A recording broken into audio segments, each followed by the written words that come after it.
ದೇವರು ನಮ್ಮ ಕೂಡ ಇರುವುದಾದರೆ ನಮ್ಮನ್ನು ಎದುರಿಸುವವರು ಯಾರು? ಕೇಳ್ರಿ, ಯಾರು? Christian life is not a hopeless life. ಅದು ನಿರೀಕ್ಷೆ ಇಲ್ಲದೆ ಇರುವ ಜೀವಿತ ಅಲ್ಲ. ನಮಗೊಂದು ನಿರೀಕ್ಷೆ ಇದೆ. ಇವತ್ತು ಹೋರಾಟ ಇದೆ, ಇವತ್ತು ಪ್ರತಿಕೂಲ ಇದೆ, ಇವತ್ತು ನಿಂದೆ ಇದೆ, ಇವತ್ತು ಕಷ್ಟ ಇದೆ. ಆದರೆ ನಾವು ಇದರಿಂದ ಹೊರಗಡೆ ಬರ್ತೇವೆ. ನಮ್ಮ ನಾಯಕನಾದ ಕ್ರಿಸ್ತನು ಲೋಕವನ್ನು ಜಯಿಸಿದ ಹಾಗೆ ನಾವು ಇದನ್ನು ಜಯಿಸ್ತೇವೆ. ನನಗಾಗಿ ನಿಮಗಾಗಿ ಯೇಸು ಸ್ವಾಮಿ ಕಾಲ್ವರಿ ಶಿಲುಬೆಯಲ್ಲಿ ಸೈತಾನನ ತಲೆಯನ್ನ ಚೆಂಡಾಡಿದ ದೇವರು, ಅವನು ಜಯಶಾಲಿ ಆದನು. ಅವನ ಬಲದಿಂದ ನಾವು ಪೂರ್ಣ ಜಯಶಾಲಿಗಳಾಗಿದ್ದೀವಿ. That's the reason we are more than conquerors. ನಾವು ಕ್ರಿಸ್ತ ಯೇಸುವಿನಲ್ಲಿ ಪೂರ್ಣ ಜಯಶಾಲಿಗಳಾಗಿದ್ದೇವೆ. ಎಂಥ ಜಯಶಾಲಿಗಳು ಅಂಥವ್ರು ಮಾತ್ರ ಗಟ್ಟಿಯಾಗೊಂದು ಆಮೇಲೆ ಹೇಳ್ರಿ. ಐ ಆಮ್ ಮೋರ್ ದನ್ ಕಾನ್ಕರರ್ ಅಂದರೆ ಈ ಪೂರ್ಣ ಜಯಶಾಲಿ ಅಂದರೆ ಅದರ ಡೆಫಿನಿಷನ್ ಹೀಗಿದೆ. ಪೂರ್ಣ ಜಯಶಾಲಿ ಅಂದರೆ ಈಗ ಬಾಕ್ಸರ್ಗಳು ಈಗ ಯಾರಿದ್ದಾರೋ ಗೊತ್ತಿಲ್ಲ. ನನ್ನ ಕಾಲದಲ್ಲೆಲ್ಲ ಮೈಕ್ ಟೈಸನು, ಇವಾಂಡರ್ ಹೋಲಿಫೀಲ್ಡ್, ಸೋತ್ರ ಅವರೆಲ್ಲ ಇದ್ದರು. ಮೈಕ್ ಟೈಸನ್ ಅಲ್ಲ. ಈಗ ಯಾರಿದ್ದಾರೋ ಗೊತ್ತಿಲ್ಲ. ನಾನು ಅವಾಗ ಫಾಲೋ ಮಾಡ್ತಾ ಇದ್ದಂಥ ಕಾಲ ಅದು. ಸೋತ್ರ ಈಗ ಯಾರಿದ್ದಾರೋ ಗೊತ್ತಿಲ್ಲ. ಈ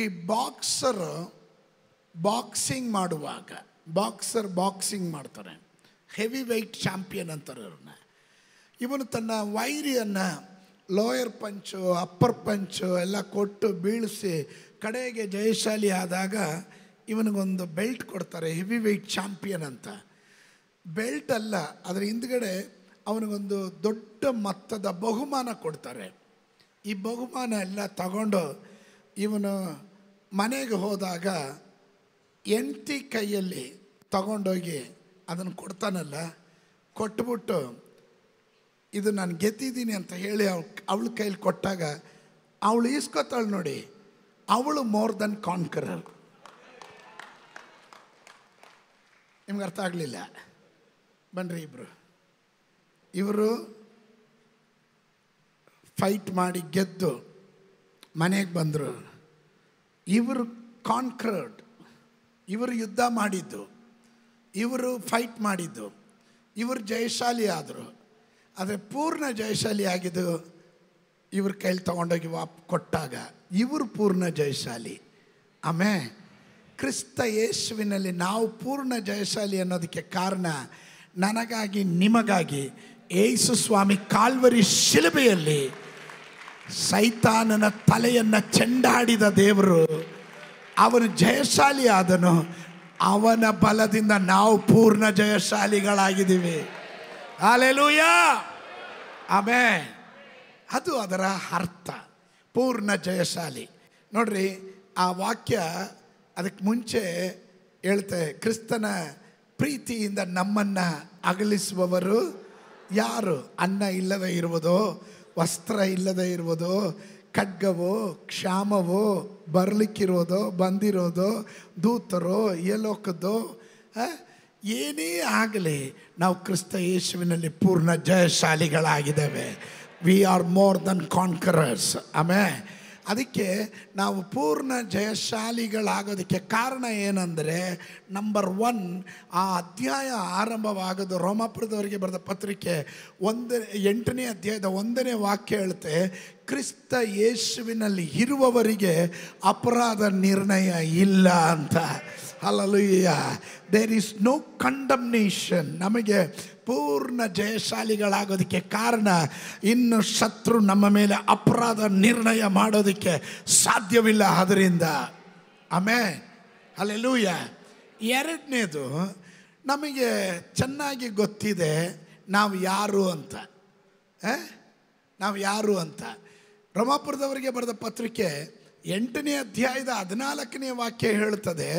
8ನೇ ಅಧ್ಯಾಯದ 14ನೇ ವಾಕ್ಯ, ಯಾರು ದೇವರ ಆತ್ಮದಲ್ಲಿ ನಡೆಸಲ್ಪಡ್ತಾರೋ ಅವರು ದೇವರ ಮಕ್ಕಳು. ನಾವು ಪೂರ್ಣ ಜಯಶಾಲಿ ಆಗಿದ್ದು ನಮ್ಮ ಬಲದಿಂದ ಅಲ್ಲ, ದೇವರು ನಮ್ಮನ್ನು ಆತ್ಮದಲ್ಲಿ ನಡೆಸ್ತಾ ಇರೋದ್ರಿಂದ, ನಾವು ದೇವರ ಮಕ್ಕಳಾಗಿರೋದ್ರಿಂದ ನಾವು ಪೂರ್ಣ ಜಯಶಾಲಿಗಳಾಗಿದ್ದೇವೆ.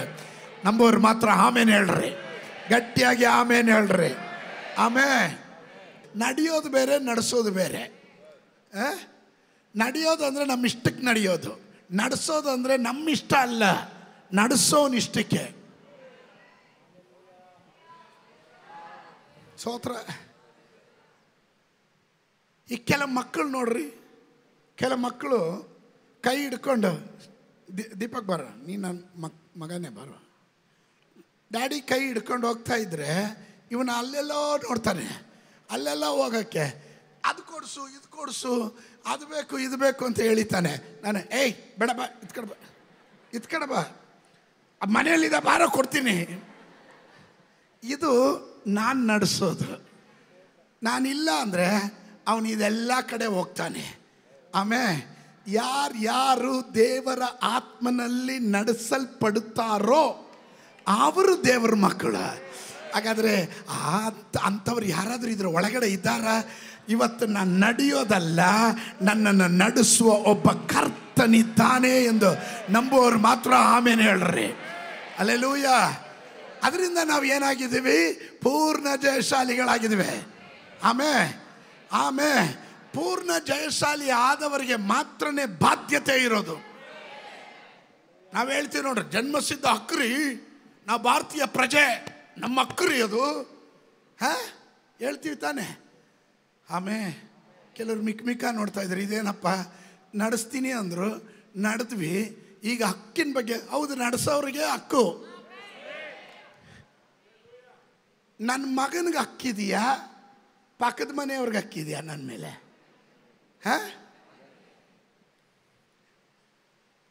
ನಾನು ನಿಮ್ಮನ್ನೆಲ್ಲ ಪ್ರೀತಿ ಮಾಡ್ತೀನಿ, ಆದರೆ ಆಸ್ತಿ ಹಂಚಬೇಕಾದ್ರೆ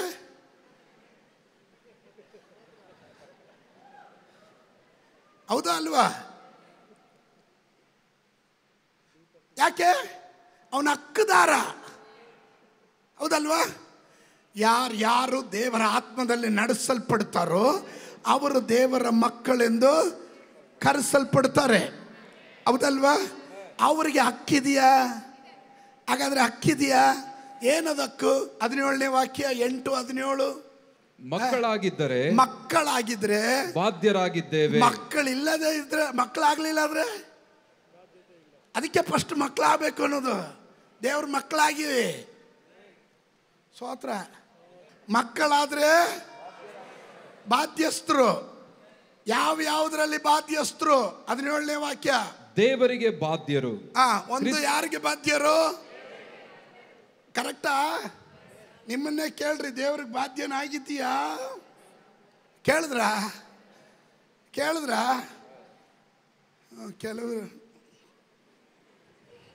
ಕೇಳಿದ್ವಿ. ಸ್ತೋತ್ರ. ದೇವರಿಗೆ ಬಾಧ್ಯರು. ಆಮೇಲೆ ಕ್ರಿಸ್ತನೊಂದಿಗೆ ಬಾಧ್ಯರು. ಎರಡನೇದು, ತಂದೆಯಾದ ದೇವರಿಗೆ ಬಾಧ್ಯರು, ಮಗನಾದ ಯೇಸು ಸ್ವಾಮಿಗೆ ನಾವೇನಾಗಿದ್ದೀವಿ? ಬಾಧ್ಯರು. ಆಮೇಲೆ ಹೇಗೆಂದ್ರೆ ಕ್ರಿಸ್ತನಿಗೆ ಸಂಭವಿಸಿದ ಬಾಧೆಗಳಲ್ಲಿ. ಅಯ್ಯೋ, ಇದು ಮಾತ್ರ ಹೇಳ್ಬೇಡಿ ಪಾಸ್ಟ್ರೆ, ಅದು ಬೇಡ, ವಾಕ್ಯ ಬೇಡ. ಕ್ರಿಸ್ತನಿಗೆ ಸಂಭವಿಸಿದ ಬಾಧೆಗಳಲ್ಲಿ ನಾವು ಪಾಲುಗಾರರಾಗುವುದಾದರೆ, ಇಲ್ಲದಿದ್ರೆ ಇಲ್ಲ. ಕೆಲವರಿಗೆಲ್ಲ ಆಶೀರ್ವಾದ ಮಾತ್ರ ಸಾಕು. ಬ್ರದರ್ ಹೇಳಿದಾಗೆ ಶೋಧನೆ ಬೇಡ, ಕಷ್ಟ ಬೇಡ. ಒಂಚೂರು ಏನಾದ್ರೂ ಬಂದ್ರೆ, ಯಾಕೆ ದೇವ್ರು ನಮ್ಮನ್ನು ಹಿಂಗೆ ಮಾಡಿಬಿಟ್ರು? ಯಾಕೆ ದೇವ್ರು ನಮ್ಮನ್ನು ಕೈ ಬಿಟ್ಬಿಟ್ರು? ದೇವ್ರು ಯಾಕೆ ನಮ್ಮ ಪ್ರಾರ್ಥನೆ ಕೇಳ್ತಾ ಇಲ್ಲ? ದೇವ್ರು ಯಾಕೆ ನನ್ನನ್ನು ಮಾತ್ರ ಇಷ್ಟೊಂದು ಶೋಧನೆ ಕೊಡ್ತಾ ಇರೋದು? ಒಬ್ರು ಸ್ತೋತ್ರ ಹೇಳ್ತಾ ಇಲ್ಲ. ಇದೆಲ್ಲ ಹೃದಯದಲ್ಲಿರೋ ಪ್ರಶ್ನೆ ಇದು. ಸ್ತೋತ್ರ. ನಿಮ್ಮ ಮಕ್ಕಳ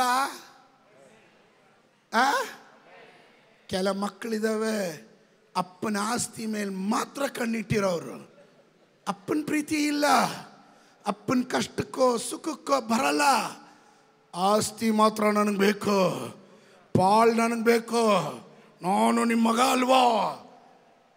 ದೇವರ ವಾಕ್ಯ ಸ್ಪಷ್ಟವಾಗಿ ಹೇಳುತ್ತೆ, ನೀನು ಕ್ರಿಸ್ತನ ಬಾಧೆಗಳಲ್ಲಿ ಬಾಧ್ಯಸ್ಥನಾಗುವುದಾದರೆ, ಪಾಲುಗಾರನಾಗುವುದಾದರೆ ಆಮೆನ್.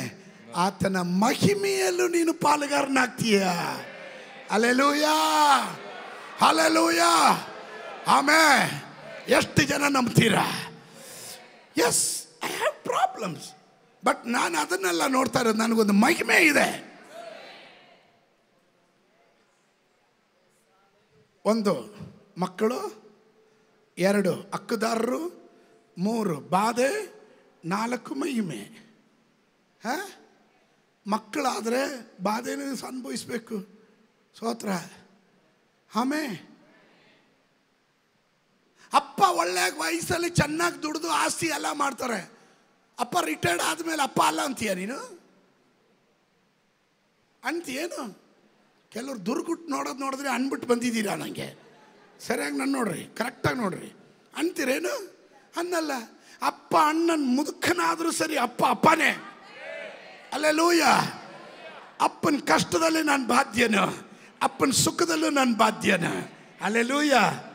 ಇವತ್ತು ಅನೇಕ ಸ್ಥಳಗಳಲ್ಲಿ ಸಂಭವಿಸ್ತಾ ಇರೋದೇನು ಗೊತ್ತಾ? ತಂದೆ ತಾಯಿಗಳು ಮಾಡಿದ ಸಂಪತ್ತುಗಳನ್ನು ಅನುಭವಿಸಿ ತಂದೆ ತಾಯಿಗಳನ್ನು ಅನಾಥಾಶ್ರಮದಲ್ಲಿ ಅಲ್ಲಿ ತಗೊಂಡೋಗಿ ಬಿಟ್ಟುಬಿಡ್ತಾರೆ. ಮತ್ತೆ ಅವ್ರನ್ನ ತಿರುಗು ನೋಡೋದಿಲ್ಲ. ಅವರ ಆಸ್ತಿಗೆ ಮಾತ್ರ ಬಾಧ್ಯಸ್ಥರು ಅಲ್ಲ. ಯೇಸು ಸ್ವಾಮಿ ನಮಗೆ ಹೇಳ್ತಿರುವಂಥ ಮಾತು. ಅಪೊಸ್ತಲನಾದ ಪೌಲನು ಭಾಳ ಸುಂದರವಾಗಿ ಹೇಳ್ತಾ ಇದ್ದಾನೆ, ನೀವು ಆತನ ಬಾಧೆಗಳಲ್ಲಿ ಪಾಲುಗಾರರಾದರೆ ಅವನ ಮಹಿಮೆಯಲ್ಲಿ ನೋಡ್ರಿ ಯಾಕೋಬನ ಪತ್ರಿಕೆ 1ರಲ್ಲಿ 1:2 ಅದೇ ಅಧ್ಯಾಯದಲ್ಲಿ 1:12 ಓದಿ. ಕಷ್ಟವನ್ನು ಸಹಿಸಿಕೊಳ್ಳುವವನು ಧನ್ಯನು. ಕಷ್ಟವನ್ನು ಸಹಿಸಿಕೊಳ್ಳುವವನು ಧನ್ಯನು. ಅವನು ಪರಿಶೋಧಿತನಾದ ಮೇಲೆ. ಯಾವಾಗ ಪರಿಶೋಧಿತನಾದ ಮೇಲೆ ಅವನು ಜೀವ ಎಂಬ ಜಯಮಾಲೆಯನ್ನು ಹೊಂದುವನು. ಆಮೇಲೆ 2ನೇ ವಾಕ್ಯದಲ್ಲಿ ಏನು ಹೇಳಿದ್ದು? 2ನೇ ವಾಕ್ಯ, ನನ್ನ ಸಹೋದರರೇ, ನಿಮ್ಮ ನಂಬಿಕೆಗೆ ಆಗುವ ಪರಿಶೋಧನೆ. ನಂಬಿಕೆಗೆ ಪರಿಶೋಧನೆಗಳು ಬರುತ್ತೆ. ನೀನು ನಂಬಿರುವ ವಿಷಯದ ಮೇಲೆ ಪರಿಶೋಧನೆಗಳು ಬರುತ್ತೆ.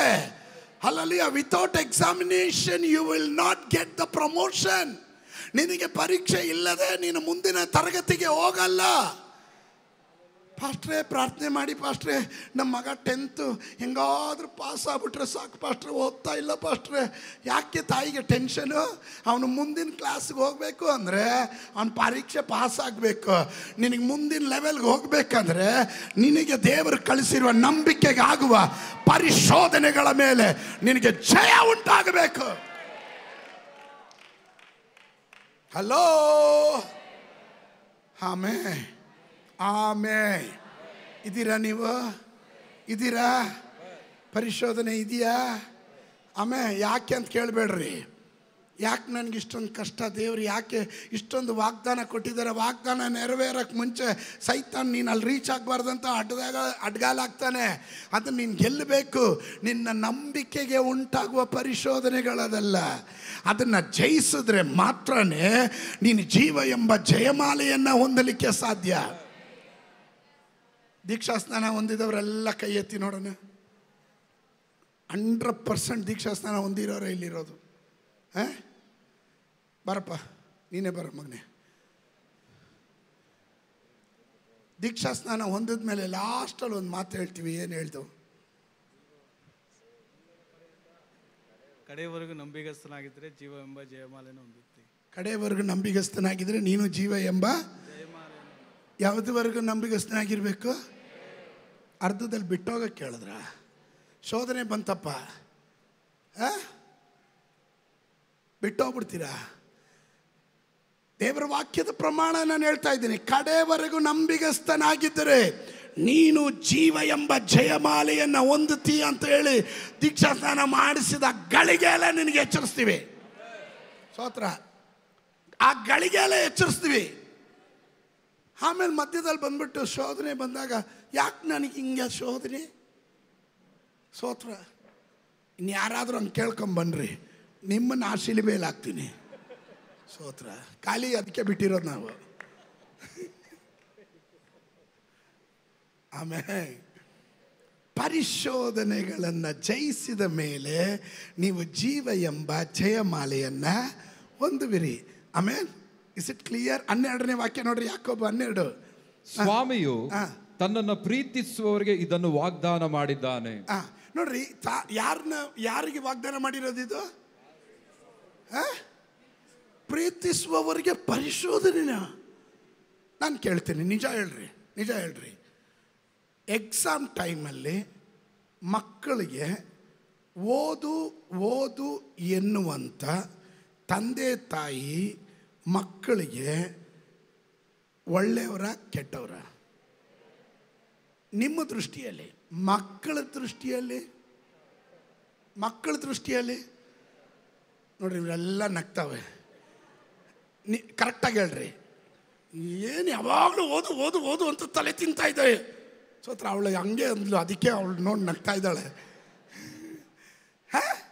ಮಕ್ಕಳ ದೃಷ್ಟಿಯಲ್ಲೇನು ಏನು ಹಿಂಸೆ ಕೊಡ್ತಾರಪ್ಪ. ನಮ್ಮ ಮಗಳು ನನ್ನ ಹತ್ರ ಒಂದು ಡೈಲಾಗ್ ಹೇಳಿದ್ರು, ಡ್ಯಾಡಿ, ಈ ಮಮ್ಮಿ ಹೇಳಿ ಡ್ಯಾಡಿ, ಬೆಳಗ್ಗೆ ಹೋದವಳು ಸ್ಕೂಲ್ಗೆ, ಈಗ ಬಂದೆ, ಒಂದು 5 ನಿಮಿಷ ನನಗೆ ರಷ್ಟೇ ಇಲ್ಲ, ಆಗಲೇ ಓದು ತಿರ್ಗಾ ಟ್ಯೂಷನ್ಗೆ ಹೋಗು, ಅಲ್ಲಿಂದ ಬಂದು ಓದು. ಏನು ನಾನು ಮನುಷ್ಯ ಅಲ್ವಾ? ಸೋತ್ರ ಅವಳು ಪಾಸಾಗಿ ಡಿಸ್ಟಿಂಕ್ಷನ್ ತಗೊಂಡು ಬಂದಾಗ ನಾನು ಕೇಳಿದೆ, ಮಮ್ಮಿ ಹೇಳಿದ್ದು ಒಳ್ಳೇದಾಯ್ತಲ್ಲ ಅಂತ. ಅಷ್ಟು ಪ್ರೆಷರ್ ಹಾಕಿಲ್ಲ ಆದರೆ ನೀನು ಪಾಸ್ ಆಗ್ತಿದ್ದ ಅಂದೆ. ಕರೆಕ್ಟ್.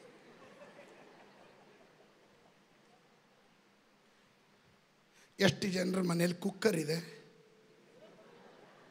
ಇದೆ ಅನ್ನೋರು ಮಾತ್ರ ಕೈ ಎತ್ರಿ. ಇದೆಯಲ್ಲ, ಕುಕ್ಕರಲ್ಲಿ ಅನ್ನ ಬೇಯಿಸೋರು ಎಷ್ಟು ಜನ ಇದ್ದೀರಾ ನೋಡ್ರಿ. ಅಲ್ಲ, ಅಕ್ಕಿ ಹಾಕಿದ ಮೇಲೆ ಈ ಕುಕ್ಕರ್ ಅವಾಗ ಒಂದು ಶಬ್ದ ಮಾಡುತ್ತೆ, ಏನು ಗೊತ್ತಾ? ಕೇಳಿದ್ದೀರಾ? ಅದು ಏನದು? ಪ್ರೆಷರ್. ಸ್ತೋತ್ರ ಹೇಳಲಿಲ್ಲ. ನಿನಗೆ ಪ್ರೆಷರ್ ಹಾಕೋದು, ನಿನಗೆ ಪರಿಶೋಧನೆ ಬರೋದು, ನಿನಗೆ ಹೋರಾಟ ಬರೋದು, ನೀನು ಅಕ್ಕಿಯಾಗಿರೋಕ್ಕಲ್ಲ, ನೀನು ಚೆನ್ನಾಗಿ ಬೇಯ್ದು ಅನೇಕರಿಗೆ ಊಟ ಆಗೋಕ್ಕೆ.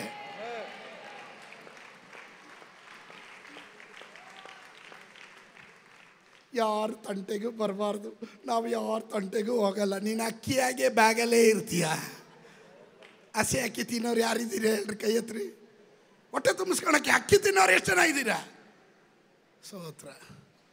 ಯಾರಿಗೂ ಬೇಡ ಅಕ್ಕಿ ಬೇಯ್ದು ಅನ್ನ ಆಗಬೇಕು, ಅವಾಗಲೇ. ಇನ್ನೊಂದು ರೌಂಡ್ ಹಾಕಿ, ಸಾಂಬಾರ್ಗೊಂದು ರೌಂಡು, ರಸಮ್ಗೊಂದು ರೌಂಡು, ಮೊಸರಿಗೊಂದು ರೌಂಡು, ಮಜ್ಜಿಗೆಗೊಂದು ರೌಂಡು, ಕಡೆಗೆ ಇನ್ನೇನಾದರೂ ಇದೆಯಾ? ಸ್ವಾಹ. ಯಾಕೆ? ಬೆಂದಿರೋ ಅನ್ನ. ಆಮೇಲೆ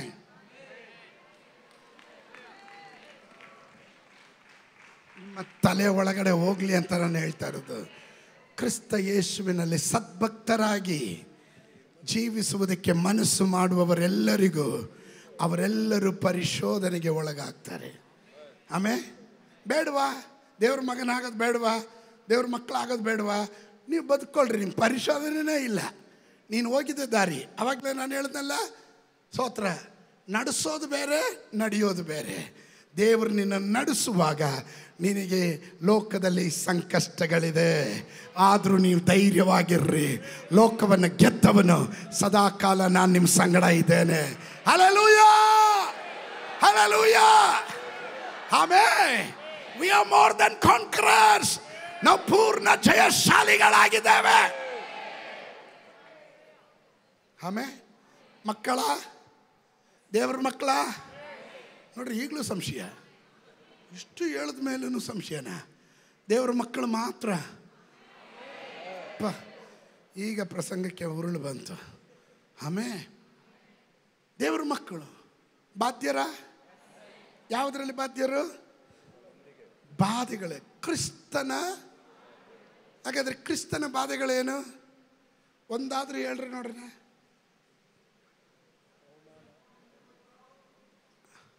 ಚಡಿ ಏಟು, ಕೊರಡೆ ಏಟು, ಸ್ತೋತ್ರ, ನಿಂದೆ, ಅಪಮಾನ, ಧರ್ಮಶಾಸ್ತ್ರದ ಉಲ್ಲಂಘನೆ ಮಾಡೋನು, ನಜರೇತಿನವನು, ಛೀ ತೂ ಉಗಿತಾ ಇದ್ದಾರೆ, ಮುಖಕ್ಕೆ ಉಗಿದ್ರು, ಗಡ್ಡ ಎಳೆದ್ರು, ಬಟ್ಟೆ ಕಿತ್ಕೊಂಡ್ಬಿಟ್ರು, ತಲೆಗೆ ಮುಳ್ಳಿನ ಕಿರೀಟ ಹೊಡೆದ್ರು. ಯಾರ್ಯಾರು ತಲೆಗೆ ಮುಳ್ಳಿನ ಕಿರೀಟ ಹೊಡೆದಿದ್ದೀವಿ?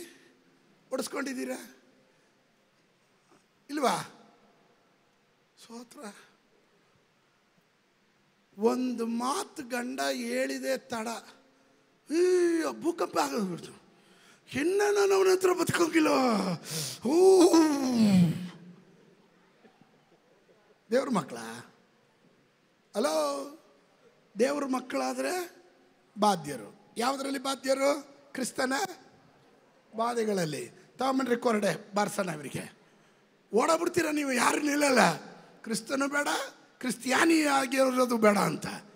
ಆಮೇಲೆ ಇದರಲ್ಲಿ ಪಾಲುಗಾರರಾದರೆ ಮಾತ್ರನೇ ನೀನು ಮಹಿಮೆಯಲ್ಲಿ ಪಾಲುಗಾರ ಆಗೋದು. You have to go through this.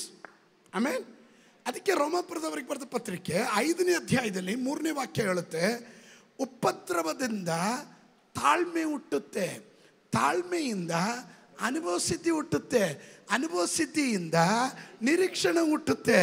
ಆ ನಿರೀಕ್ಷಣವು ನಿಮ್ಮನ್ನು ಒಂದು ಕಾಲದಲ್ಲೂ ಆಶಾಭಂಗ ಪಡಿಸೋದಿಲ್ಲ. Hallelujah.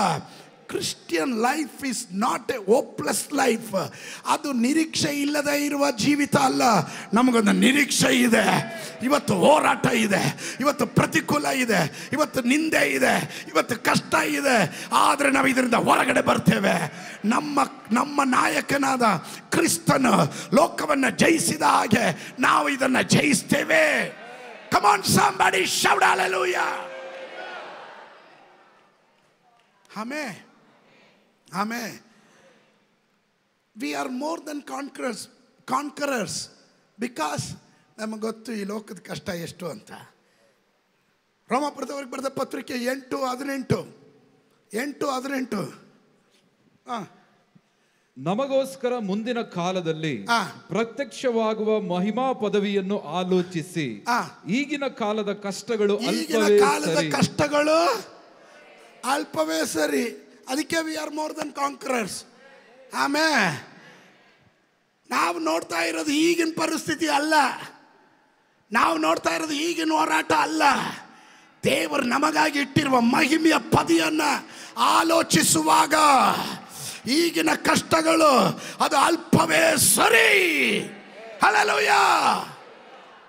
That's the reason we are more than conquerors. ಅದಕ್ಕೆ ನಾವು ಹೇಳೋದು ಪೂರ್ಣ ಜಯಶಾಲಿ. ಆಮೇಲೆ 32ನೇ ವಾಕ್ಯ ಸ್ವಂತ ಮಗನನ್ನು ಉಳಿಸಿಕೊಳ್ಳದೆ ಆತನನ್ನು ನಮ್ಮೆಲ್ಲರಿಗೋಸ್ಕರ ಒಪ್ಪಿಸಿಕೊಟ್ಟನಲ್ಲ. ಮಗನನ್ನೇ ಕೊಟ್ಟ ಮೇಲೆ ಸಮಸ್ತವನ್ನು ನಮಗೆ ದಯಪಾಲಿಸದೇ ಇರುವನೇ. ಅದರಿಂದ ದೇವರು ಆದುಕೊಂಡವರ ಮೇಲೆ ಯಾರು ತಪ್ಪು ಹೊರಿಸಾರು. ನೋಡಿದ್ರ, ಯಾರು ಏನು ಬೊಗಳಿದ್ರೆ ನಮಗೇನಂತೆ? ದೇವರು ನಮ್ಮನ್ನು ಆರಿಸ್ಕೊಂಡಿದ್ದಾರ. ದೇವ್ರ ಮಕ್ಕಳ ವಿ ಆರ್ ಮೋರ್ ದನ್ ಕಾನ್ಕರರ್ಸ್. ಪೂರ್ಣ ಜಯಶಾಲಿಗಳಾದವರು ಮಾತ್ರ ಗಟ್ಟಿಯಾಗೊಂದು ಆಮೇಲೆ ಹೇಳ್ರಿ. ಹಲ್ಲೆಲೂಯಾ. ಹಾಗಾದ್ರೆ ನಾವೇನು ಹೇಳೋಣ? ದೇವರು ನಮ್ಮ ಕೂಡ ಇರುವುದಾದರೆ ನಮ್ಮನ್ನು ಎದುರಿಸುವವರು ಯಾರು? ಕೇಳ್ರಿ, ಯಾರು? ಹಲ್ಲೆಲೂಯಾ. ನಾನು ದೇವರ ಮಗನು, ದೇವರು ನನ್ನನ್ನು ನಡೆಸ್ತಾ ಇದ್ದಾನೆ, ನನ್ನ ಬಾಧ್ಯಸ್ಥನು, ನನ್ನ ಹಕ್ಕುದಾರನು. ದೇವರ ಮಹಿಮೆ ನನಗಿದೆ. ದೇವರು ನನಗಾಗಿ ಸಿದ್ಧ ಮಾಡಿ ಇಟ್ಟಿರೋದು ಒಂದು ಕಣ್ಣು ಕಾಣಲಿಲ್ಲ, ಒಂದು ಕಿವಿ ಕೇಳಲಿಲ್ಲ, ಒಂದು ಮನುಷ್ಯನ ಹೃದಯದಲ್ಲಿ ಅವನ ಚಿಂತೆಯಲ್ಲಿ ಆಲೋಚನೆಯಲ್ಲಿ ಸಹ ಬರಲಿಲ್ಲ. ಕಾರಣ ದೇವರು ನಮಗಾಗಿ ಸಿದ್ಧ ಮಾಡಿರೋದು. ಹಲ್ಲೆಲೂಯಾ. ಲೈಫ್ನ ಅರ್ಥ ಮಾಡ್ಕೊಳ್ರಿ. ಆಮೇಲೆ ಕಷ್ಟ ಮರಕ್ಕ ಬರುತ್ತೆ, ಮನುಷ್ಯನಿಗೆ ಬರ್ದಿರಿ ಅಂತೀವಿ. ಏನು ಹೇಳ್ತೀವಿ? ಮನುಷ್ಯನಿಗೆ ಬರ್ದಿರಿ, ಮರಕ್ಕ ಬರುತ್ತೆ. ಮರಕ್ಕೆಲ್ಲಾದ್ರೂ ಕಷ್ಟ ಬಂದಿರು ನೋಡಿದ್ದೀರ? ಮರ ಎಲ್ಲಾದ್ರೂ ಎತ್ಕೊಂಬಂದು ಹೇಳಿದ್ಯಾ? ನಾವಾದರೆ ಊರಿಗೆ ಹೋಗಿ ಡಂಗೂರ ಬರ್ಸ್ಬಿಡ್ತೀವಿ. ಅಯ್ಯೋ, ನನ್ನ ಕಷ್ಟ ಹೇಳೋಕ್ಕಾಗಲ್ಲ ಗಂಗಮ್ಮ, ನಾನು ಏನು ಹೇಳಲಿ ಬೋರಮ್ಮ, ನನ್ನ ಜೀವನನೇ ಬೋರ್ ಹೊಡೆದ್ಬಿಟ್ಟಿದೆ ಅಂತ ಊರಿಗೆಲ್ಲ ಡಂಗೂರ ಬರ್ಸ್ಕೊಂಬಂದ್ಬಿಡ್ತೀವಿ. ಯಾವುದಾದ್ರೂ ಮರ ಹೇಳ್ತಾ ಒಬ್ಬೊಬ್ಬ ಒಂದೊಂದು ಕೊಂಬೆ ಕಡ್ಕೊಂಡು ಹೋಗ್ತಾ ಇದ್ದಾನೆ. ಒಬ್ಬೊಬ್ಬ ಎಲೆ ಕಿತ್ಕೊಂಡು ಹೋಗ್ತಾನೆ, ಒಬ್ಬೊಬ್ಬ ಫಲ ಕಿತ್ಕೊಂಡು ಹೋಗ್ತಾನೆ, ಒಬ್ಬ ಸಾಧ್ಯವಾದರೆ ಕೊಡಲಿ ತೊಗೊಂಡು ಕಡ್ದ್ಬಿಟ್ಟು ಹೋಗ್ತಾನೆ. ಇವ್ರಿಗೆಲ್ಲ ಯಾರು ಹೇಳೋದು? ಮರ ಯಾವತ್ತಾದರೂ ಹೇಳಿದೆಯಾ? ಮರಕ್ಕೆಲ್ಲ ಕಷ್ಟ, ಮನುಷ್ಯನಿಗೆ ಬರೋದು. ಈ ಕಷ್ಟಗಳನ್ನು ಜಯಿಸೋದಕ್ಕೆ ಕೃಪೆ ದೇವರು ಕೊಟ್ಟವನಾಗಿದ್ದಾನೆ. ಅದರಿಂದ ನಾವು ಯಾವಾಗಲೂ ಹೇಳಬೇಕು, ನಾನು ಪೂರ್ಣ ಜಯಶಾಲಿ. ಪೂರ್ಣ ಜಯಶಾಲಿಗಳು ಮಾತ್ರ ಆಮೇಲೆ ಹೇಳ್ರಿ. ಆಮೇಲೆ ಯೇಸು ಸ್ವಾಮಿಯ ಕುರಿತು ಹೇಳೋದು, ಅವನು ಪಾಪ ಒಂದು ಬಿಟ್ಟು ಮಿಕ್ಕಿದ ಎಲ್ಲದರಲ್ಲೂ ನಮ್ಮ ಥರ ಏನಾಗಿದ್ದಾನೆ ಅಂತೆ, ಪರಿಶೋಧನೆಗೆ ಒಳಗಾಗಿದ್ದಾನೆ. ಹಲ್ಲೆಲೂಯಾ. ಆಮೇಲೆ ಎಲ್ಲ ರೀತಿ ಯೇಸು ಈ ಲೋಕಕ್ಕೆ ಬಂದಾಗ ದೇವರಾಗಿ ಬರಲಿಲ್ಲ, ಡಿವಿನಿಟಿಯಲ್ಲಿ ಬರಲಿಲ್ಲ, ಹ್ಯುಮ್ಯಾನಿಟಿ ಮನುಷ್ಯನಾಗಿ ಬಂದಿದ್ದು. ಅದಕ್ಕೆ ಹಸಿವಾದಾಗ ಹಸಿವಾಗ್ತಿದೆ, ದಾಹವಾದಾಗ ದಾಹ ಆಗ್ತಿದೆ. ಕಣ್ಣೀರು ಸುರಿಸಿದನು. ಯಾಕೆ? ಯೇಸು ಕಣ್ಣೀರು ಬಿಟ್ಟನು. ಮನುಷ್ಯನು ದುಃಖ ಕಂಡಾಗ ಅಳ್ತಾನೆ, ಹಸಿವಾದಾಗ ಹಸಿವು ಅಂತಾನೆ. ಕಾರಣ ಅವನು ಮನುಷ್ಯನಿಗೆ ಸದೃಶನಾದನು. ಹಲ್ಲೆಲೂಯಾ. 12ನೇ ವಯಸ್ಸಲ್ಲಿ ಮನೆ ಬಿಟ್ಟು ಓಡೋದ್ರ ಸೋತ್ರ. 3 ದಿನ ಆದಮೇಲೆ ಸಿಕ್ಕಿದ್ದು. ಸಿಕ್ಕಿದ ಮೇಲೆ ಕರ್ಕೊಂಬಂದ್ಬಿಟ್ಟು ಹೆಂಗೆ ಕೊಟ್ಟಿರ್ಬೋದು ಅಂತ ಯೋಚನೆ ಮಾಡಿ ಅಪ್ಪ ಅಮ್ಮ.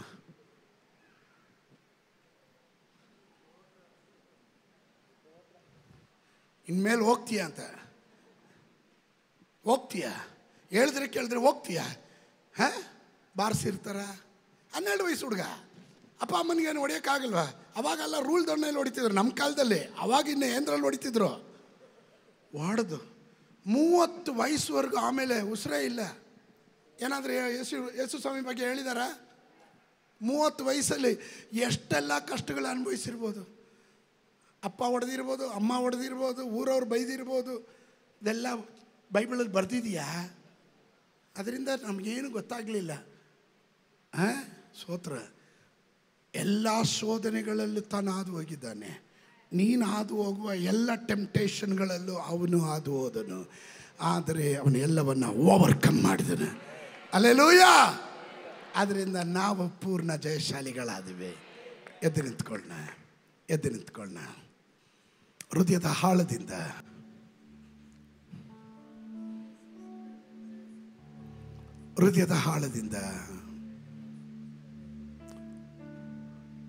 ಒಂದು ನಿಮಿಷ ನಿಮ್ಮ ಜೀವನವನ್ನು ಸಮರ್ಪಣೆ ಮಾಡಿರಿ. If you are a child of God, ನೀನು ಯಥಾರ್ಥವಾಗಿ ಕ್ರಿಸ್ತನನ್ನು ಹಿಂಬಾಲಿಸುವ ಒಂದು ವ್ಯಕ್ತಿಯಾಗಿರೋದಾದರೆ, ನೀನು ಒಂದು ಕಾಲದಲ್ಲಿ ಹಿಂತಿರುಗಿ ಹೋಗಲಾರನು. ನಾವು ಕೂಡ ಹಾಡ್ತಾನೆ ಇರ್ತೀವಿ, I follow Jesus, no turning back, no turning back. ಹಿಂತಿರುಗನು, ಹಿಂತಿರುಗನು, ಹಿಂತಿರುಗನು, ಹಿಂತಿರುಗನು. ಕರಗಳನ್ನು ಮೇಲೆ ಕೆತ್ತಿ.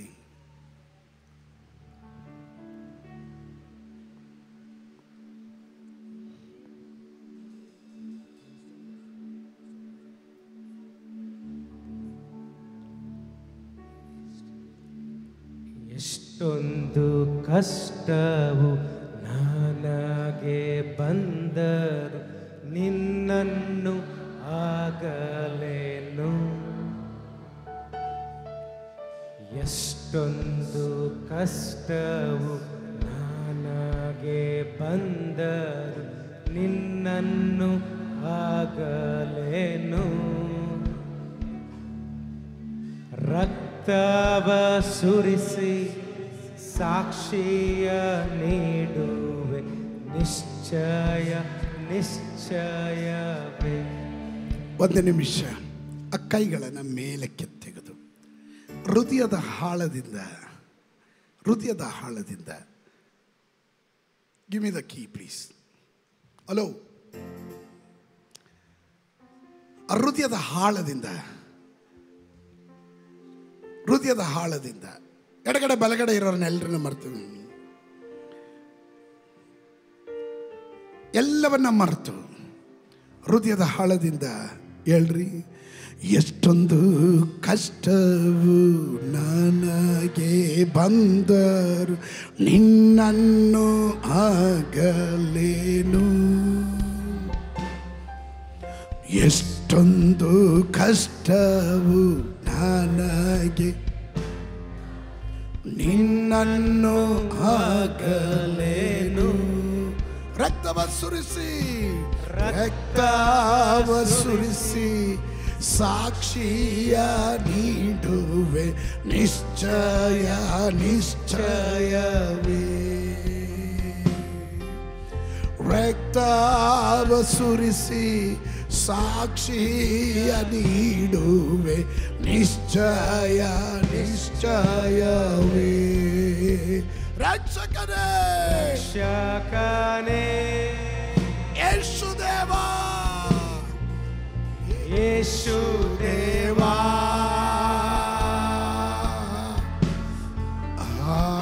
ಆರಾಧನೆ